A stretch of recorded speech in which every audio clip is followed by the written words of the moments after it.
Hi, I'm Ashley Gonzalez, and I'm here with Chanel Bibene, and we're just going to be going over, we're going to be having a conversation here and speaking about his performance at the festival in July. So, Bib, please introduce yourself, where you're from, and what you do. Hello, everybody. I am Bibene. I am from the Republic of Congo in Central Africa. I am a dancer, I'm a choreographer, and I'm the artistic director of Kiandanda Dance Theater based here in the San Francisco Bay Area.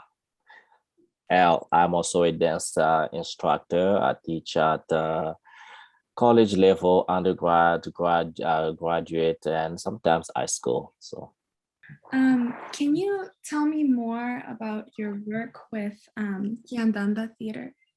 Yes, absolutely. Well, Kiandanda Theater is a dance and performance group, and our work with tackles, social justice issues, and sometimes not. Sometimes we remind ourselves dance can be done for fun, and the company has been in existence since 2008. I studied in the Congo and now here in Bay Area, San Francisco, and we do production in San Francisco, Oakland, and locally, nationally, and internationally. We have a range of performances, and also Kiandanda Dance organizes a festival. The festival is called Mbongi Square Festival, which is a multidisciplinary art festival. We bring together dance, music, spoken word, and visual artists in one platform. And also we have another event, we call it Mbongi On Screen, which is a mini film festival, we put on from time to time. And another event that we organize, called Mbongi Kitchen. We bring the community together for food and music, just, a way to, make people happy, bring people, share culture, and making sure that people, for us to share what is our model. We said, the wealth of our differences. And these ideas came for me when I moved here in the Bay Area in California, looking at this environment where it's very, very multicultural, people from all over the place, all over the countries, all over the world, diversity was a thing. At the same time, there was also the notion of communities. Now we have this community, Indian community or Asian community, African communities, this community. So it was interesting, and also, LGBTQ communities and, Latin or Latina, Latino, Latinx now community. So me, it was, puzzling at times. And at the same time, I thought like, oh, this is beautiful. At the same time, it's almost a form of division, because people also kind of feel comfortable in their own community. Like if Western is seeing a lot of performances, you're gonna go, oh, okay, this performance done by this community, and you're not gonna see other communities coming to support. So people feel comfortable in their own communities versus, can we have a cross event that's all communities coming together as, crossing, So I wanted to create this festival where actually when you come see a show, you can see dance, music, and also I made sure these performances are representing different communities. So in a common event, you are really for sure seeing everybody together, mingling and sharing. So that's the idea. You grew up in Dolisie. Am I pronouncing that correctly? I lived there. I grew up all over the place. Dolisie is a city. I did my schooling there. Some part of elementary school, some part of junior high, some part of high school. But I was always on the move between cities because I used to travel a lot. He was an engineer. So I basically went wherever he went. So I would spend 2 years in Dolisie, and then the next year, after 2 years, we moved to a different city, and then we come back again 2-3 years later, and so on. So, but Dolisie is a place I see very significant because I studied acting in that city.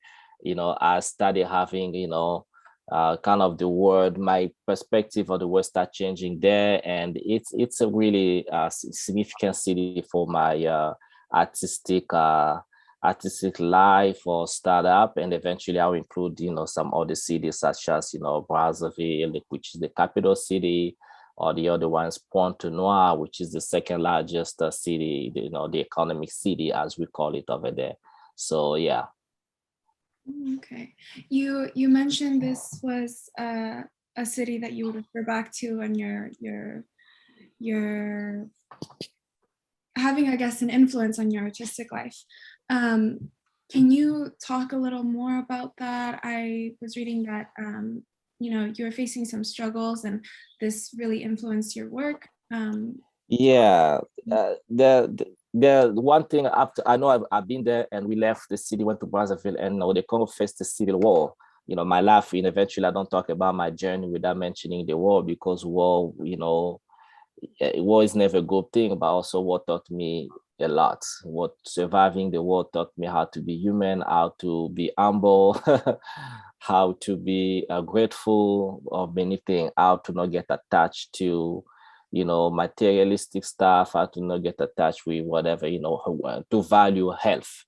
So being in a city, that's where I met, studying acting, I met some of my best friends, which we best friends till now, even if we don't, everybody kind of scattered in the world, but we still have a network of best friends. We all came from the city.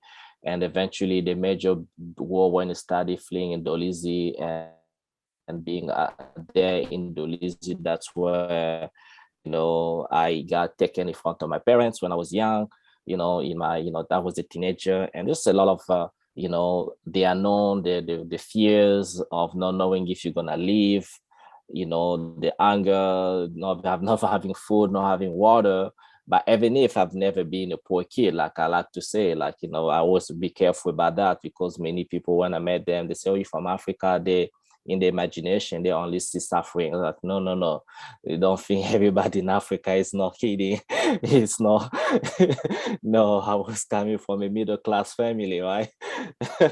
But eventually, I I know that I went from having everything in life, also having nothing in life.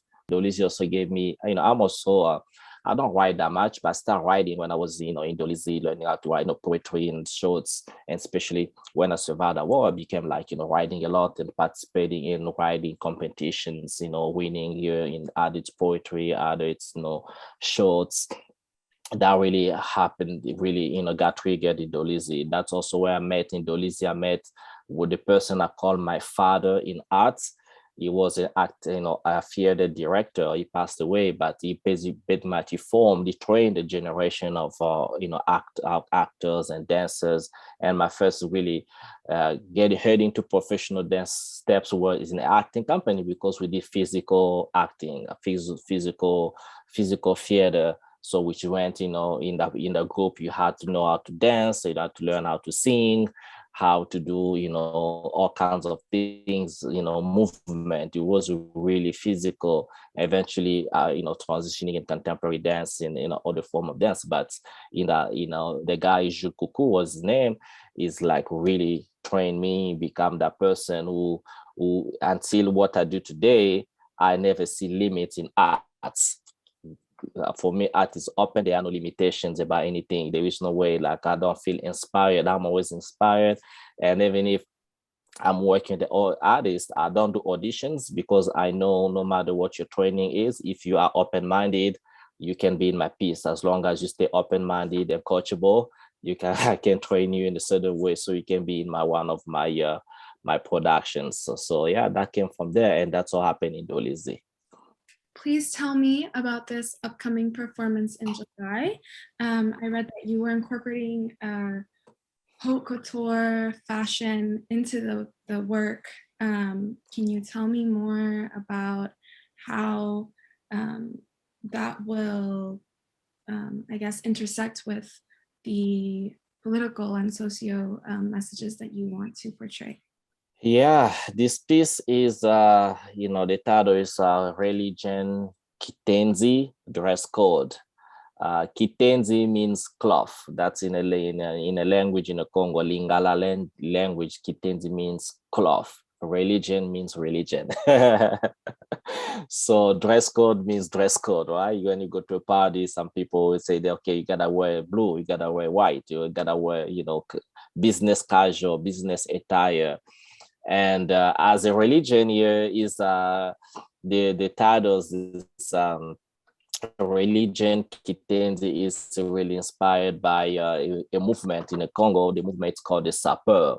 Sapeur spelled Sapeur. Sapeur means it's a Congolese dandy. This is a group of men and women who love to dress and flaunt. They love to show off, and they don't just dress in any kind of attire. They dress like haute couture, like Gucci, Versace, and Yoshi Yamamoto, Italian brands, GM Weston, all expensive, like a jacket that costs $3,000, suits that cost $50,000. So basically, they come from poor families. Sometimes, most of the time, they live in poor neighborhood, but they work hard, and all the money goes towards buying expensive European brands. And then when they, in the weekends, they come together, they do battles. Who's the most handsome guy, who's the most dressed, and things like that. But it's just the way they walk. They have a particular way of walking. They have a particular way of talking. They carry, pipes. They carry umbrellas. Sometimes they dress in kilts, like, what's called Scottish kilts. They like really, European fashion. And then it was like, we were questioning why is that, but there is eventually meaning to it. That goes back to first of all colonization, when the French colonized Congo. If you work in administration, because administration was ruled by the French, and then you had to dress like them, because everything official became like, okay, suit and tie. That's very European. When people have made suit and tie become the official the official dress code. It's ridiculous because it's really European culture, whoever made it there. So now people have made suit and tie official dress. And then eventually after the Second World War, when France was occupied by the Germans, many Africans all over, Africa, they went, or at least those who were, the colonies of France, they went to fight to free France from the Germans. And eventually they lived there. Some stayed, some never returned to Africa, and some left to return. But those Congolese who went to far return eventually, they returned with France, European style clothing. But what happened is that they made it their own. They put swag to it. They put style. The way they dress is not the way Europeans would dress. They do mixing of colors and mixing of everything. So now it became a movement. Congo, when you talk about Sapeur, it's about gestures, it's about how they hold themselves, how they walk. It's very interesting. It's like a really show right there. But eventually, when you see them, it makes you happy. You'll be like, oh my God, what's going on here? What is this? But when you look at the history behind it, it's also a lot of sadness, because people are spending lots of money instead of buying, building the houses, on, investing on their money, financing some meaningful societal project. But the money is about clothing. They will sacrifice the family or the children's future just because they can dress. And they have hundreds and hundreds of suits and clothing. So that's the sad part of it, questioning colonization. And also the project, that trend, you're going to see pretty much in any places globally, anywhere Europeans colonized. You're going to see it in South America. You're going to see that kind of trend. You're going to see it here in America, African Americans, because when you look at slavery, all the guards back in the day was just, if you don't work in the field, you only have music and dance. And eventually the slaves who work in the house, they called them the house Negro. They had to dress a certain way, different from the slave who worked in the plantation. And now slavery after slavery, we had the Jim Crow, we have segregations, Black folks in their own neighborhoods, and everybody else in their own, whites and, Asians also in their own neighborhoods. And people had to develop ways to feel good. So now because all you have now is like, if you dress a certain way, even if you're not rich, people will feel it. They feel happy, they feel rich, they feel a certain way, or have a certain social status by what they dress. Because if they have a suit, or they have a nice shoe, nice pair of shoes, people may think, okay, they have a job, they're well off, or whatever. And eventually, there is a lot of debt that we see people go, buy cars they can afford, because they have to pay this car note for this luxurious cars they can really afford, and then you have this just because of appearance. I have to appear to be wealthy when in reality I'm not wealthy. So that's the psychology really, as trying to come from that deep sense of belonging in the society. And the only way we're gonna get all down to what we got actually available to us is clothing. And eventually what happened, you are also just feeding onto the economy of the same people who colonized you or enslaved you. Because what is doing, we're not putting a light in the case of Africa, we're not putting a light the actually African designers, fashion designers. They are there. They actually, a lot of them are actually better than the French, the European designers. But because you're not buying from them, then nobody knows them. And no one sees the work. The work you have to know, you have to be, go there to know. But if they did that, then it's going to put a light, creating balance, creating economic and financial balance, so that we are consuming, everybody consuming from each other. Okay, and then if that's not happening, what happens? We have this they call the financial gap, the poverty, the haves, the have not, because any money you make is going back to all the communities or the wealthy, and the wealthy gets wealthy, the poor gets poor. So that's the whole analysis of the project. And eventually it's a fun project. We make it fun, we tackle on that, because that's the history of the whole movements. Can you tell me about your first experience performing on a stage, or choreographing, how that was for you? Yeah, that's I think, I hope I remember. I would say performing or becoming a professional dancer it really happened by chance. I never dreamed of becoming a professional dancer or actor. I did that because I think for me, post-war, it was like a form of therapy. We don't do therapy, back home like here, but for me, it was dance, art, or listen to music or writing became like something that's it saved my life. Because after you come from a war, I've seen friends who got turned into, drugs and things like that. And I really, it saved me from that. I never done drug, I've never smoked, I barely drink. And for me, it was like, if I'm writing, if I'm dancing, that's what I needed. That's all I needed, nothing else. So my performance, the first one, I believe it was in acting, not in dance. And even then that come like, in my, early, late, almost like when I was 18 years old, 19, I started kind of doing that. But I have to say, I grew up shy. Okay. I grew up super, super, super, super shy. Like, I would not talk to people. Literally, even when I was acting, I got the courage to start doing acting.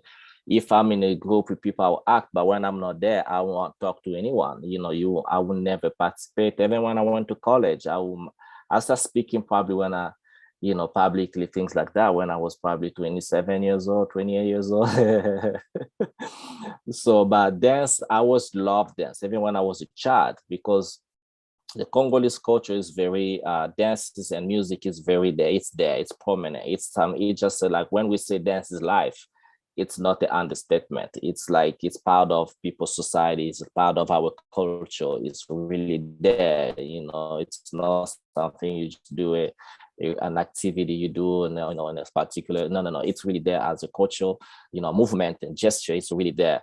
And because it was there, I was always exposed to music, always exposed to dance. It's very creative place. Every year there is always a dance trending. I never participated, like, dance with my brothers or sister or the neighbors, or whoever was in the, friends in the neighborhood. But I knew all the dances. I would just dance in my room by myself, when nobody will watch. But I knew actually in me, sometimes I'll be like, you're not a good dancer. I can dance better than this, but I will never show that. That's how shy I was. And I think coming out of the war, I start kind of giving up and going up in the stage a little bit more, acting, I'll be on stage. When I'm off stage, person, I'm not mingling with anybody.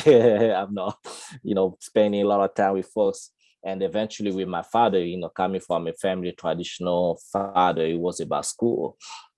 It was about go to school, study. My parents never got involved into, my extra activities when it was not school. They never, a matter of fact, my family, my parents, until my father passed away, they never see me dance live. They've never seen me perform. They've never. It's incredible. I've toured the world. I perform all over the world, but they've never seen me because it was school. So they let me do that because I was passing my classes. I was good. I never failed my classes. I went there, finished high school, got my biology degree, but I was going to engineering school. But afterward, the school was dissolved, and my choice was to go study finance, economics. I went to college and I had my, bachelor's in economics and with my master's in finance. So the plan was to work in a bank, work in a financial institution. The plan was not to do. So, however, on my master's years, I was with a group of mine. We were selected for a dance competition in Paris. So, and then we went in Paris, we competed, we won 2 prizes. And since then, I started traveling the world. So I would go on tour here, 3 months here, 6 months here. And that was it. So that was the transition. I did not choose. I would say, I'm going to go back home. And I started loving, touring, go there, fancy hotels, big theaters, huge ones all over the world. That was fine. Coming to America, France, or whatever. So, okay, that was it. That was the transition. I never looked back.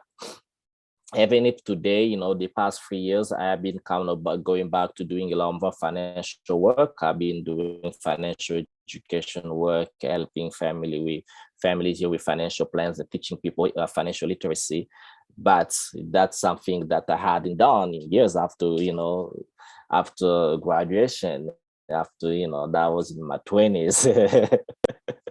So now the bigger and the dance, coming back to your question, on my first performance in dance, I believe I joined this company, Serge, his name, the choreographer, Serge Bisadisi. He lives in France now. He just put me in a piece. He was training me. We didn't have really the official performance, but it's really when I went to the capital city, Brazzaville, for my college years, I met this other choreographer, Oshin Nzaba. We created this piece. I don't remember. Oh, I remember the title. The title is Clair de Lune, which means lune is the moon by the moonshine. So that was the first performance, I believe, the official one, in dance, and then things just stopped happening from there. And then multiple ones, I can't remember all of them, but yeah. And slowly coming out of, when I moved to France, living in France, now you see diversity. In Congo, everybody's Black, everybody's African. A matter of fact, we don't call ourselves Black. I always joke like I became Black when I left Africa before. We don't call ourselves Black. We know who we are. We are people, and we belong to ethnic groups. Like my mom is from Congo ethnic group. My dad is Sangi. But we know Black, it's very Western concept here to come here, and then all of a sudden you're Black people, you're Black man. so that's never a thing over there, So yeah, that's pretty much my story about around performance. You mentioned that you dabbled in other artistic endeavors, like spoken word and writing. Can you talk about that a little more? Yeah, writing, spoken word, that's a result of a war. And eventually, when I went to Brazzaville, I did different trainings, and reinforcing my training in traditional dances. of the Congo. The Congo is a metaco, very diverse in terms of ethnic groups, tribes, like, people say, oh, tribal. Hey, I've heard someone say, oh, no, don't say tribes. We don't use the word tribe. Well, I'm like, listen, the word tribe is not in our language. That's an English word. So it does have the same significance for me. If I say tribe, I say whatever. A lot of people in things, words people fight about it. For me, it doesn't resonate because it's not in my language. So, and eventually I embraced modern dance, contemporary, dance, Western contemporary dance. But and then eventually, when I say Western contemporary dance, I'm Western schools like influences. I trained with Paco De Sina, this guy from Italy, some guys from France, some choreographers from France. It was an exchange, some folks from Japan, I trained with some folks from China as well. And also just the environment in the influences of, back in the day, Michael Jackson was a thing, everybody wanted to learn the moonwalk, everybody wanted to dance like Michael Jackson. And it was like Bobby Brown, MC Hammer, hip hop back in the day, all these American influences, Smurf, Boogaloo, breakdancing. So those are all part of, the foreign American influences that was part of my, training, try to do. And then when you do contemporary dance was very creative. It was always informed by traditional dance, and eventually some of, other hip hop, whatever we just put from, things. And living in France, I did all this training, and it was really, for me, even if I did all this training, my style of dance always come back to, it always have an imprint of, traditional dance always there, and eventually, some,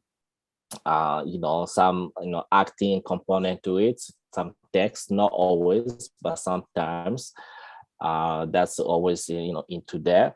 And eventually, when I moved 2 years later, I did a master's degree, MFA, master's in fine arts in Moraga, St. Mary's College, Moraga. So doing a master's also, it got me exposed to different things, like, somatic, a little bit intensively in somatic movement, different schools of somatic movement, Imgard, Bataniev, and, Rudolph Laban, all those pioneers of somatic movement, and eventually reading all these pioneers of modern dance, Martha Graham, Catherine Dana, Alvin Ailey, Jose Limon, and all of that, what's called Isadora Duncan, and all this Western, studying the history, the influences, the way they, discovering a lot of the politics of dance, the racism in dance, and also the cultural appropriation in this dance form with the Spanish pioneers they put from Asia, they put from India, but they never gave credit. And it was interesting to be in those classes at the university. And we're like, hey guys, this is wrong, right? Make sure you teach the students that this is wrong, because you gotta give credit to the Asians and to the Africans. Or to the Latin people as well. So, but that's the political, because there was all the dominant culture. And eventually studying the history of ballet. I didn't do ballet, but because I was in a program where, the emphasis was on that. And so I had to learn, what's the history of ballet from 14th century, Pierre Beauchamp, all the way to the ballet Russe and George Balanchine, and the creation of the ballet of New York and things like that. So those are, knowing the history of dancing, I'm also very curious. I'm always curious about music as well, my music choices. And I always want to know how people dance in Mongolia, for instance. What are the dances, what kind of music they listen to? People say like, oh, let's say China, but China is huge. It's not just Mandarin, it's not just Cantonese, but what other languages they listen to, what are the forms of dances that are over there versus the mainstream ones. And I will go to the culture, Peru, Mexico, I study all this, cultural culture, as the culture Azteca, the Mayans, you go deep, Brazil, you go to Argentina, I'll go places like, okay, let's go to the Amazonian forest, the indigenous people, Australia, what kind of music they do, what kind of dances they do. So because I'm curious, I open my mind like, the world is so big. If you could work with any artist, dead or alive, who would you love to work with? Oh man, it's an interesting question. I mean, I had my years though. I had years where I wanted to work with this artist, and I kind of passed the stage though. I passed the stage of wanting to to work because for me, I'm a rebel. I became a little bit of a rebel because a lot of artists with big names, they became superstars, like, oh, they, mythical, they myth, they legends, they this. And uh, I stopped believing like anyone should be a legend. I stopped believing like, I mean, like for me, it was like, hey, they're people like me. But probably the only difference between me and them is opportunities. I don't necessarily always have the same opportunity because I know myself with what the kind of fire I have within me. If I have the opportunities, the right funding, the right space, where I'll create a revolution. So just like those big names out there, they create a revolution for themselves. I think like we totally equal. So I stopped believing, I want to work with this particular artist. If something happens, it has to happen in a natural way. But I don't dream anymore. I want to work with this particular author. However, I dream of working with like, kids, those who are like non-dancers, because non-dancers, there's like they receive the innocent, when I say innocent, it's like you know they open themselves to possibilities if they want to do it. They want to do it. They don't have like habits. I have, when you're professionally trained dancer, you develop habits. It's difficult to break with those habits. But newly guys, they don't have habits yet. They're acquiring stuff, so it could be fun for me. That's probably, the dream would be to travel the world and work with, anybody want to do dance, explore with people around the world. Not necessarily I want to dance with a particular company. I want to dance with a particular choreographer. I asked that a long time ago, so it's not my dream anymore.